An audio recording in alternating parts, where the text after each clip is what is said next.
Welcome back to Jewish Uncensored. Today we have a clip from Professor Jordan Peterson, one of my favorite educators in the academic world.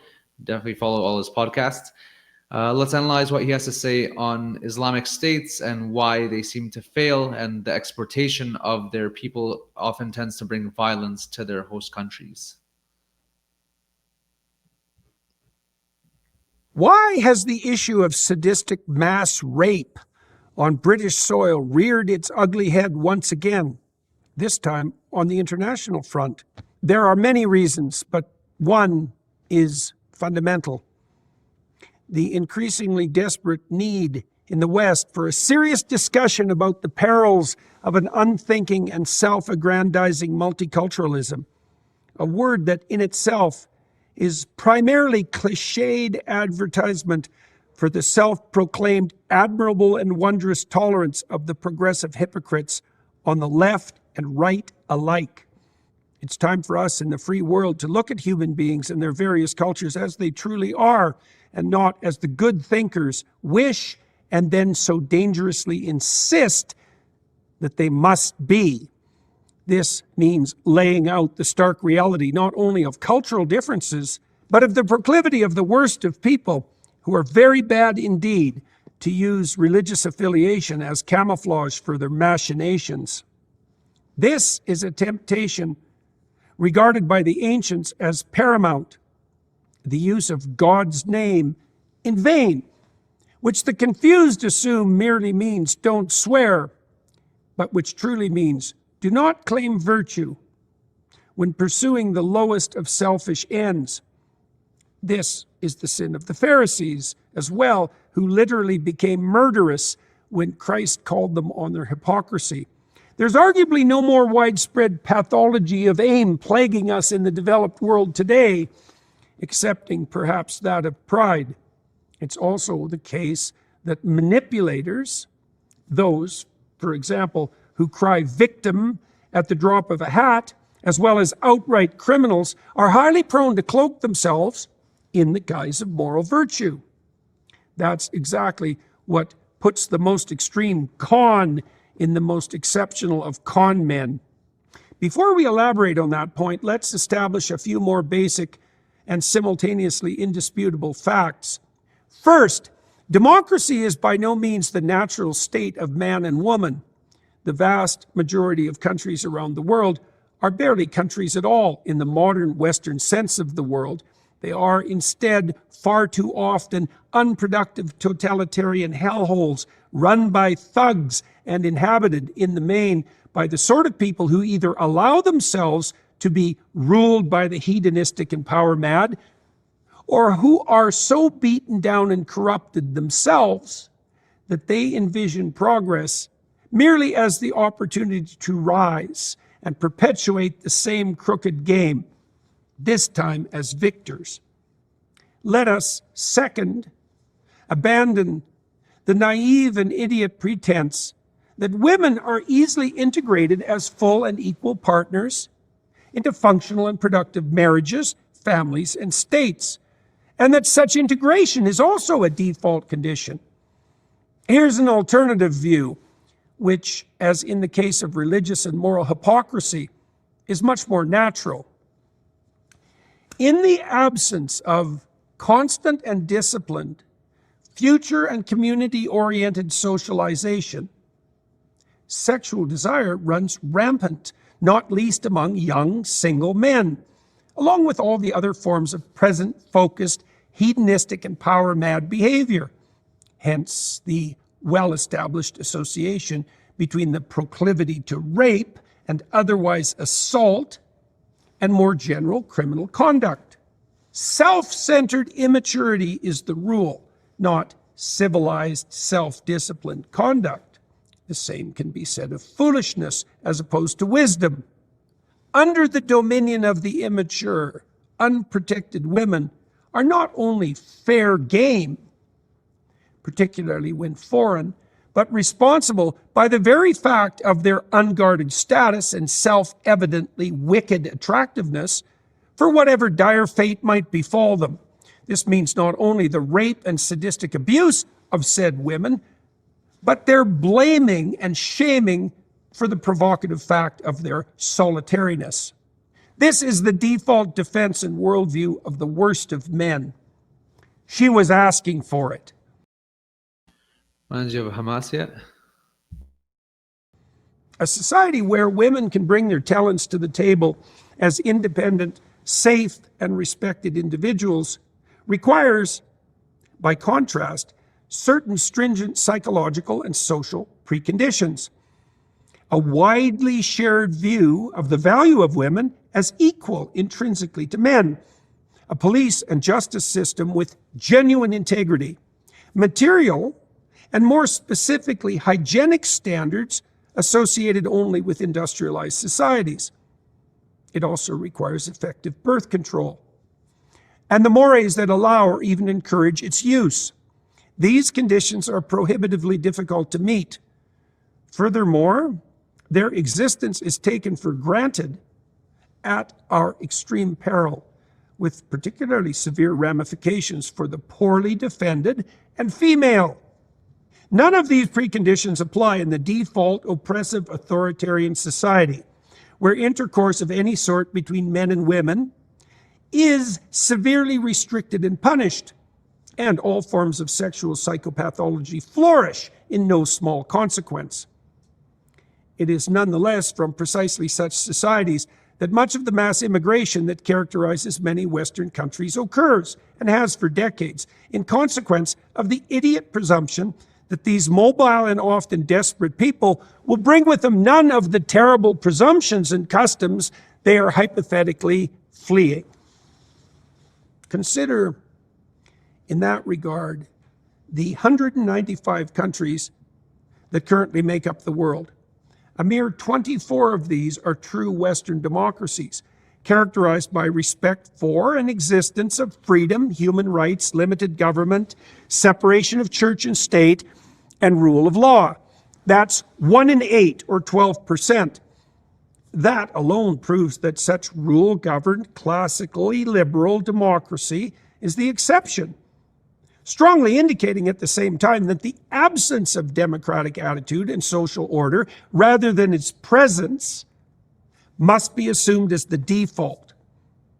The naive and reflexively self-aggrandizing Westerner, striving above all to consider him or herself in the best possible light, proclaims instead that deep in the chest of every oppressed person beats a heart longing for responsible freedom.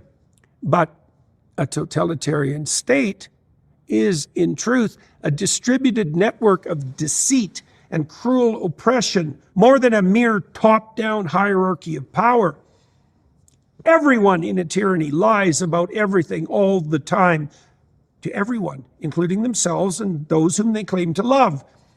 This is why removing the putative head, the most obvious dictator, in the revolutionary manner, remember the Arab Spring, or the liberalism of Libya and Iraq, most frequently produces chaos, or even worse, oppression.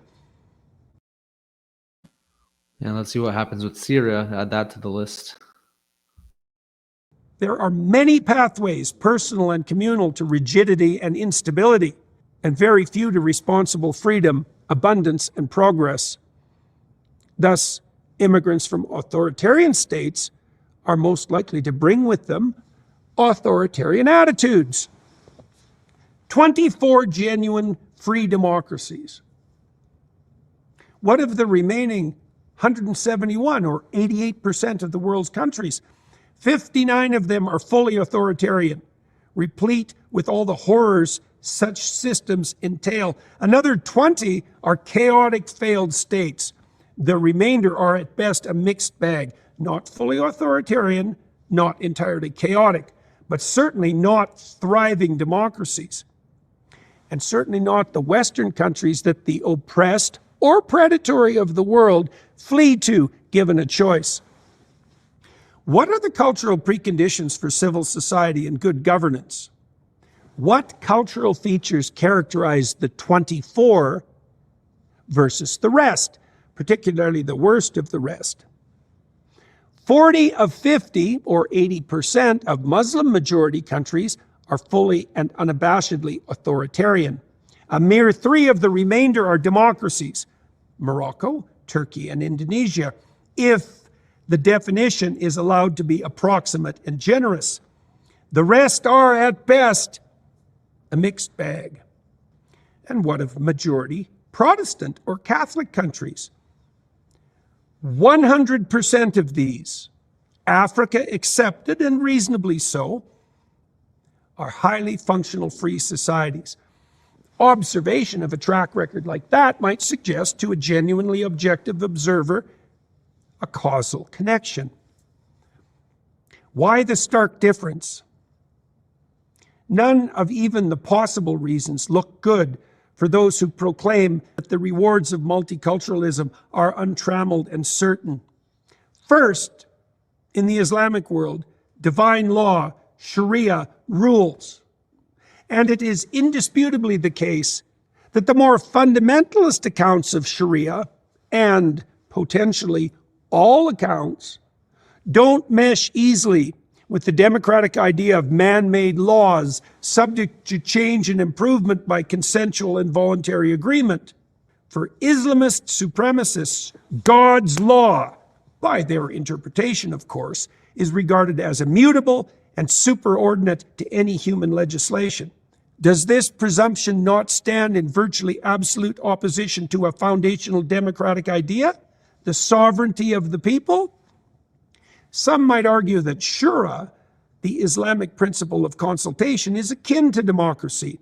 However, akin to is by no means identical with, and such differences matter in the case of fundamental principles, and they matter a lot. Shura is traditionally a consultation among a select group of Islamic scholars or leaders, and not an electoral process involving universal suffrage. It is therefore not a voluntarily accepted social contract subject to equally voluntary update and change, but a variant form of top-down, elite-imposed governance or tyranny. The historical method of leadership selection in the Islamic world, think of the caliphs, clearly and indisputably reflects this elitism. The same can be said regarding the imams. If such bending of the knee among such people and in such states was truly to the one God, ruling validly forever from on high, something might be still said for it, at least among those who claim religious inspiration. A thorny problem remains, however. The Word of God, according to who? Islamic totalitarianism, which is far too often ruled by immature and hedonistic thug, is likewise far too often submission to the thug's interpretation of God. This leaves precisely as much room for disagreement about the divine as thugs might be expected to allow, which is none, or else. The idea that Islam should govern all aspects of life, from personal behavior to state laws, also directly conflicts with the democratic principle of pluralism and freedom to choose.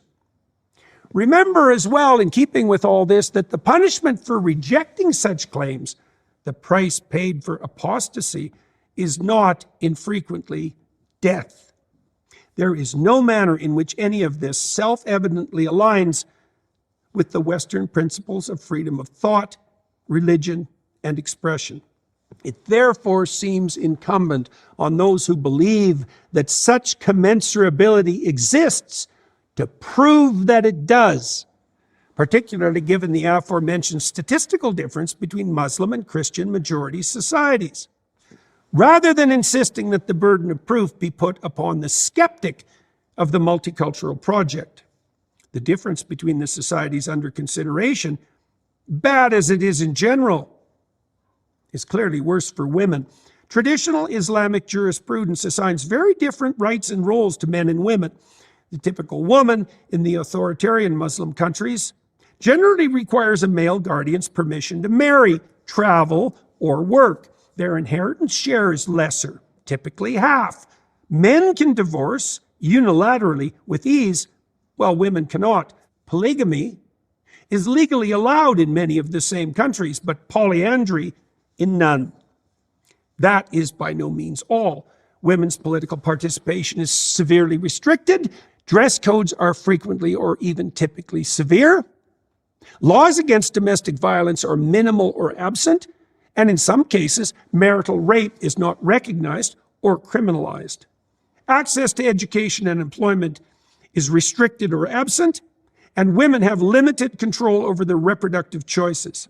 The judicial system also operates in ways severely biased against women, with their testimonies often valued at less than men's and their access to justice impeded. If those who inhabit such countries cannot treat their own mothers, wives, and daughters equally, then their track record for tolerating others, including anyone who does not share their attitudes, religious and otherwise, is unlikely to be good. The rape gangs point to this terrible fact. The testimony from the trials indicates a common and obvious disregard, to put it mildly, for the women concerned. Why? Are we to assume that no cultural reasons whatsoever are relevant? Is the possibility that claimed religious belief is involved, however false that claim might be, is simply to be taken off the table? What explanations are then left? The culpability of host society and victim? That seems to be the tack that we have taken. And that's not so good for us, particularly if we're wrong, and certainly does nothing for the young women involved, except blame them and continue to fail in their protection. So there you have it, Jordan Peterson in that awesome blue suit, basically letting us know why this violence persists in its many forms throughout the Western world when people from primarily Islamic countries come there and they sort of bring that violence and that psychology with them. Definitely like that deeper analytical look into why these things are happening globally, as opposed to just merely taking a political viewing of the matter. And again, this violence takes different forms in different countries, and it could be even propagated against their own people, as we saw in Iran. We see this constantly, and unfortunately we saw this on October 7th with the rape and the terrible stories that were coming out of there, and obviously with ISIS when they were had the sex trafficking of the Yazidi woman. So again, this violence perpetrates everywhere, and again, more recently you see this outright hatred. Obviously in Australia, where those two nurses threatened an Israeli who they didn't know him, but they said, "We would like to kill you." So again, Jordan Peterson, I like his analysis, going deep into the mind and seeing why is this and how our culture and our political atmosphere shapes us and shapes who we become as people. And just while we're on the topic of women and the abuse that is actually going on in Britain right now, that these cases are actually unfolding with all these rape gangs. It's unfortunate to see this brought into marriage, and there's so much we can learn from our enemies and from those who are doing this wrong, where we can learn so much how to not be like them and how to really build deep and meaningful relationships with our spouses. And we actually learned this lesson in the Torah from Jacob, where he actually got angry at Rachel when she asked him basically to give her children because she was barren. She couldn't have children before she had Joseph. And Jacob is actually outright angry at her, and he verbalizes that anger and frustration at her. And our rabbis tell us that he was actually punished for speaking that way to someone who was so downtrodden and desperate for children. So again, this is a good lesson for us to be a good spouse to our loved ones, treat them royally. There's so much we can learn from our enemies and those who are against us, how not to behave and how we can better ourselves through them and use them as lessons to spring ourselves forward to become better. You're here with Jewish Uncensored. Please like and subscribe. I'm Israel Chai.